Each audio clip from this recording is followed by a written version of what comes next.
J'ai deux types de couverts. Un couvert de légumineuses qui va venir entre blé et maïs pour apporter un maximum d'azote au sol, qui va être semé à partir du 15 août jusqu'au 5-10 septembre, on va dire. Ensuite, entre le maïs et le soja, j'implante une graminée type seigle ou orge. Et donc là, ça va être semé à partir de début octobre, dès qu'on peut récolter le maïs en fait. Voilà. Donc ça peut aller de début octobre au mois de décembre.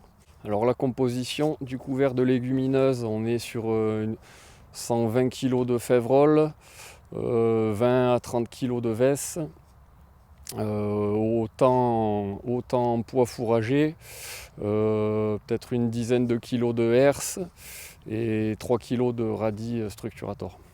Alors je produis au maximum mes semences pour limiter le coût d'implantation de ces couverts et j'achète du radis structurator uniquement. J'implante en général des terres qui n'ont pas l'irrigation, qui sont d'anciennes jachères que j'ai remis en culture.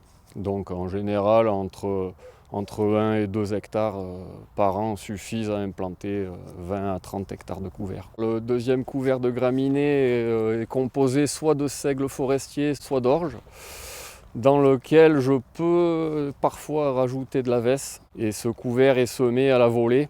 Et parfois le maïs est broyé dans la foulée. En ce moment, j'essaie justement d'autres techniques, c'est-à-dire de le broyer plus tard pour éviter d'avoir des pertes de biomasse dues au Mistral qui souvent souffle très fort. Pour le seigle forestier, c'est 80 kg par hectare.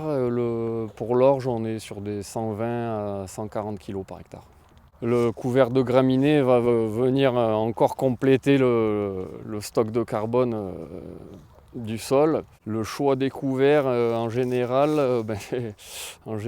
c'est la facilité de production sur la ferme pour limiter les coûts. Ça évolue tout le temps, je dirais, en fait.